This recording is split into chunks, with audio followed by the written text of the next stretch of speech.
Hey everybody, welcome to the Monday morning meeting. I'm Ryan. I'm Andy. And welcome to springtime. Yeah, I here we love are. it. My favorite time of the year for sure. Yes. I'm sick of winter. I'm sick of snow. I know it. Yeah, we've had some great weather out here. Yep. Thank goodness. Yeah, it kind of gets me in a salesy kind of mood. Yeah. You know, There you get go. out of the funk. Some energy. The sun's out. Here we Yep. go. Time to get some rooftop patio meetings going, some networking going. It's always nice to come out of your shell like a butterfly, like a sales butterfly. The phones are buzzing. Things are happening. Yep, exactly. So, hey, we're going to jump right in today. We want to try to shorten our meetings a little bit, get you the content that you need, get you on your way, selling, making money, being successful, and crushing it. So, today's topic. Let's do it. Really nice. I was sitting with one of our producers last Thursday. I was not watching basketball with you. Yeah, sorry. Yeah, we were watching the tournament. We went to KU, so obviously we were watching the tournament. And it was pretty cool to talk to him just kind of off the cuff in a casual setting. And he mentioned something interesting to me, and it kind of hit home for me. He had a conversation with the president of our company, Mike, and, Mike had given him some tough love as a producer, saying that, hey, I know you're capable of a lot more than what you're doing. I hired you on the pretense of what you told me, that you were going to be a top producer, and you're underperforming. And so you need to get your stuff together. I know you're capable of more than what you're doing. You got the personality, you got the drive, you know how to do our business, you know how to sell. You're just underperforming. Yeah, and by the way, I was there firsthand Yeah. for when all of this happened between the producer and Mike. Yeah. And kind of being a fly on the wall in those meetings because yes, technically I was his manager, but really the president of the company wanted to seek out this producer and say, look, let's get you to the point that you're motivated as hell and you are crushing it. Like, we need to get you because you're capable and you should be able to do this. And so it was really interesting how motivational that was for the producer. And he recognized, look, I have to look in the mirror. Someone else sees that in me. How am I not at that point?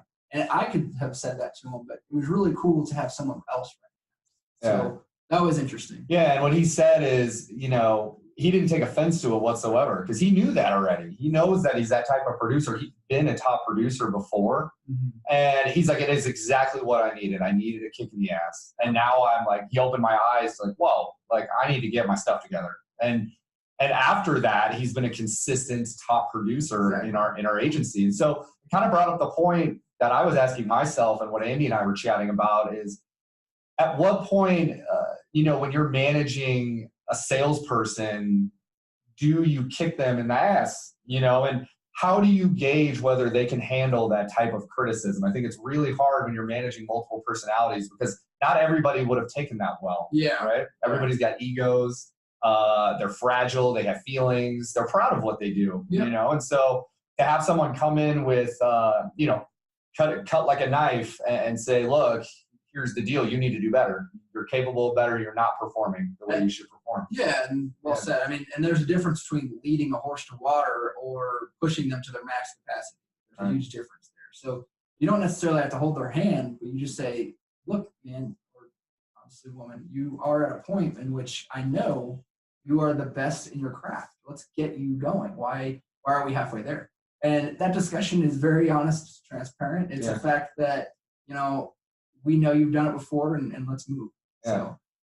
So it's pivoting. You're saying you don't ride the horse, you lead the horse? There he is. You're not going to ride the horse. There he is. So in my opinion, and I've managed a lot of people, I hate that term management, by the way. I think that's terrible. I've mentored a lot of people. Yeah. Andy's mentored a lot of salespeople. I think it first starts with a respect factor. If you've built up a respect factor with that producer to where they know where you're coming from, like I'm coming with your best interest. It's not for me. I'm not pushing you off the cliff so that I can hit my numbers. I'm not doing it just to patronize you because I'm a control freak. I'm doing it because I know you're capable of more, and I brought you in because I want to help you be successful. Because when you're successful, I'm successful, and the company's successful, and that's good for everybody. So I think it starts with that respect factor with your mentor. And so as sales managers or as leaders, what are you doing to help your people be really good? What are you doing to change the game, to make it so that you have a full team that are reaching their goals. And by the way, goal setting is a whole other topic, but you should be making sure that they are putting those in place and holding themselves accountable. Yeah. So we were really good about identifying that with this person. And again, Mike brought this producer aside and said, let's get you there. And it worked. It worked really well. So what are the sales managers doing? Yeah. So we would love to get your feedback as a sales manager. Like, what do you do to identify a producer that needs a kick in the ass? And then how do you approach them in a manner that you know they're going to respond to in a positive way? And then also from the producer side, how do you feel when your mentor or leader comes to you with something like that? What are your expectations from them with the respect factor in the conversation? Sure. I think there's, it's tennis. It's a two-way street. You gotta hit the ball back and forth and make sure that everybody knows, hey, we're all pushing toward the same goal. This is not my agenda. This is our agenda. We all have goals as a team, as a company. And so I think, having that mutual respect for one another is crucial. Yeah. And even if it comes down to hitting the phones with them, I was typically the type of leader that wanted to watch me do. Yeah. I'm not going to sit there and just point and say, do this, that, and the other.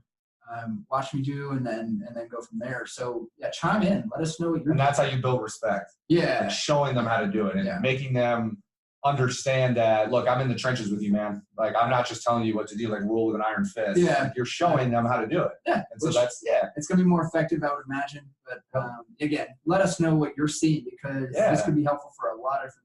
Yeah. And I just wonder if that never happened with this producer, like they probably wouldn't have made it. Sure. And so how many people on your team as a leader need that kick in the ass? You have a couple of those stories of people who you did bring up to say, look, we're going to make you go now. If you don't, something's going to happen. There's no time like the present. Yeah. So we want to hear from leaders. We want to hear from producers, just to kind of get your feedback on, that tough love conversation. Is it good? Is it bad? How do you feel? What have your past experiences been in that situation? Because I think we've all had them. So, absolutely. Yeah.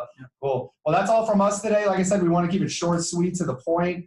We wish you nothing but success this week. And like I said, we really want engagement, interaction. So let us know how you feel about this topic. If you have any future topics you'd love us to talk about, we will make that happen as well. So almost at the end of the quarter, let's pump it. Yeah. Let's get there, guys. And those goals. Let us know what is working for you. Definitely follow up with us either in a separate message or right here direct. Yeah, the Insurance Brothers community wants to hear from everybody in it as well. There's nothing like peer mentorship as well. I've noticed we hear a lot of things behind the scenes from people, but they don't necessarily want to put it out in public, which is totally cool. Let's get this change. Everyone's going through this similar thing. So. Yeah, let's all do this together. Let's all be successful together. So again, have a great week, and we will see you next Monday. See you guys. Thanks.